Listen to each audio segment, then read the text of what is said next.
Boa noite, meus amigos. É com uma enorme alegria, para a glória de Deus, e depois de meses e meses e meses e meses e meses, eu resolvi voltar a fazer as devocionais que eu sempre fiz aqui no Instagram. E, bom, depois daquela pandemia toda, de todas as lutas, continuei meus estudos teológicos. Eu estou fazendo mestrado hoje, completei 2 anos de especialização. Mas, na verdade, isso só me serve se for para abençoar a vida de vocês e a minha também, né? Então, gente, o que a gente decidiu? Eu vou fazer uma exposição em alguns dias aqui no meu Instagram dos cânticos, dos salmos de romagem, que eram aqueles salmos que os judeus cantavam enquanto andavam, peregrinavam, indo para Jerusalém. Então, eles iam cantando esses salmos. Então, tem toda uma estética muito bonita. E eu resolvi iniciar a minha exposição com o Salmo 126, como vocês estão vendo aí. Isso aqui é um aplicativo chamado Logos, que é o melhor aplicativo de exposição da Bíblia que existe, né, de estudo da Bíblia. Então é o seguinte, na versão Almeida Revista Atualizada. Quando o Senhor restaurou a sorte de Sião, ficamos como quem sonha. Então a nossa boca se encheu de riso e a nossa língua de júbilo. Então, entre as nações se dizia: grandes coisas o Senhor tem feito por eles. Com efeito, grandes coisas fez o Senhor por nós. Por isso estamos alegres. Restaura, Senhor, a nossa sorte, como as torrentes do Neguebe. Os que com lágrimas semeiam, com júbilo ceifarão. Quem sai andando e chorando enquanto semeia, voltará com júbilo, trazendo seus feixes. Pessoal, para entender esse salmo, nós temos que ter algum entendimento da história de Israel, né? O povo de Deus, e Deus prometeu a terra de Canaã para o povo, só que o povo pisou muito na bola depois que Deus mandou juízes e reis que restauraram. Então o povo sempre caía e voltava, caía e voltava. E nosso Deus é um Deus de disciplina. Então ele resolveu disciplinar o povo. Israel estava separado aí, estava dividido em duas nações, que era a nação do norte, né? Que era o país do norte, e o do sul. Do norte era a capital Samaria, do sul a capital era Jerusalém. Então, inicialmente a nação do norte foi levada em cativeiro, e posteriormente a nação do sul fez as mesmas besteiras, adorou outros deuses, se misturou com outros povos, e aí também foi levada a cativeiro pela Babilônia. Era uma potência na época. E com toda a convicção, esse salmo ele foi escrito quando o povo saiu do cativeiro. Eles ficaram 70 anos no cativeiro, e aqui eles tinham saído do cativeiro. O rei Ciro da Pérsia, que tinha conquistado a Babilônia, resolveu libertar o povo. E aí o que o povo de Israel canta nessa época, né? Quando o Senhor restaurou a sorte de Sião. Isso quer dizer o seguinte: quando Sião, que quer dizer que é a mesma coisa que Jerusalém, porque é o Monte Sião, é o monte onde Jerusalém está. Quando ele restaurou a sorte de Sião, quer dizer que, de uma forma assim maravilhosa, né, a Jerusalém, o Israel foi libertado. E eles ficaram como quem sonha, assim: meu Deus, isso está parecendo um sonho, nós não acreditamos que isso é realidade, nós fomos libertos. E aí, nossa boca se encheu de riso, nossa língua de júbilo, eles cantavam, eles riam, e era uma felicidade enorme. E até as nações, como a gente vê aqui, falavam, testemunhavam que grandes coisas o Senhor Deus fez por eles. Eles não foram libertos pelo próprio esforço. Eles foram salvos, restaurados. Essa palavra é muito importante, tá? Para a gente poder clicar aqui com o botão direito, você vai ver que o verbo do hebraico é o retorno, é retornar, né? E aqui a gente consegue ver no Logos o significado das palavras da Bíblia, né? Então, quando Deus voltou à sorte de Sião, restaurou Sião, libertou Sião, libertou Israel, eles voltaram para a terra deles e estavam numa grande alegria.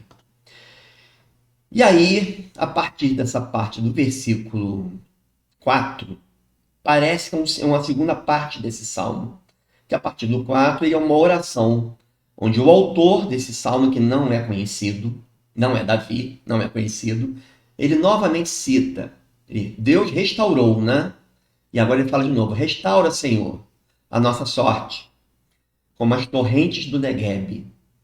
O que quer dizer isso? Restaura, Senhor. Quer dizer, teve um momento em que o povo de Israel foi liberto e agora tinha toda uma reconstrução com muitas oposições lá.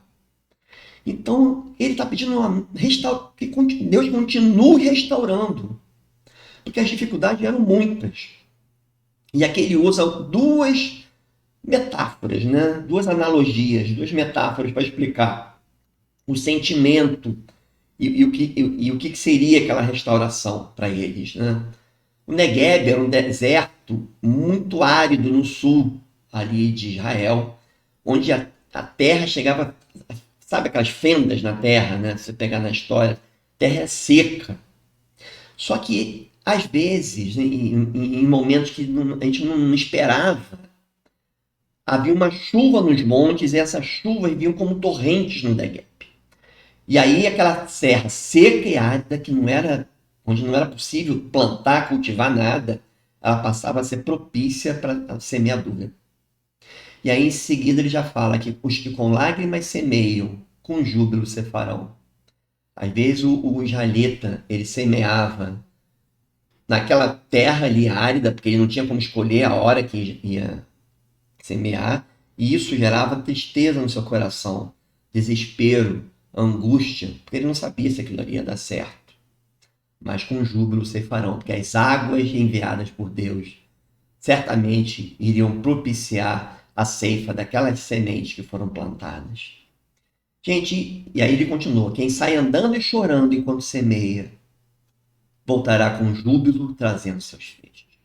O que nos ensina isso, gente? Primeiro, o cristão ele deve cultivar a alegria. E quais são os motivos da nossa alegria? Primeiro motivo da nossa alegria é quando a gente se lembra, você deve se lembrar de tudo que Deus fez na sua vida desde a sua conversão.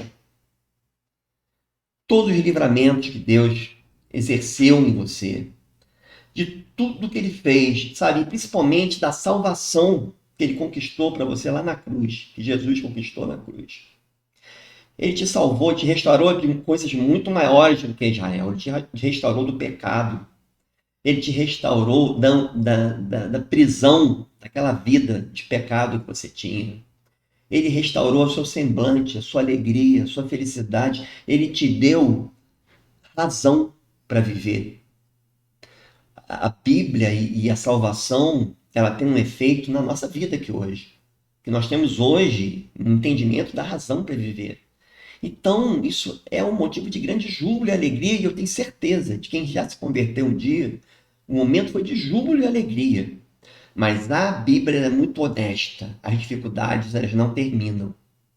Então, mesmo após a conversão, a gente às vezes espera uma torrente, sabe? E nós semeamos sementes com lágrimas, porque no nosso processo de santificação, nesse mundo tenebroso que a gente vive, de doença, de guerra, de maldade, muitas das vezes a gente semeia coisas, nós semeamos, nós andamos no nosso processo de santificação e temos medo se nós não vamos, do que vai acontecer, se essa semente vai dar fruto. Gente, temos que olhar para frente. Jesus nos salvou e se ele nos salvou, a semente que a gente plantar, ela vai gerar uma colheita e vai gerar o que de novo? Júbilo no início, quando você olha para trás do que Jesus fez por você. E você tem júbilo quando você olha para frente no que te espera. Porque ainda que essa vida seja muito difícil, mas nós confiamos na providência divina, Deus tem uma promessa maior do que qualquer coisa para aqueles a quem ele se afeiçoou. Então, gente, é uma palavra para vocês de esperança e de alegria. Se alegrem, alegrem-se sempre, como Paulo diz, né? Repito, alegrem-se pelo que Jesus fez por você e porque ele ainda promete fazer que ainda é muito maior. Então, gente, eu queria terminar essa minha exposição. Muito obrigado, haverão outras. Um grande abraço.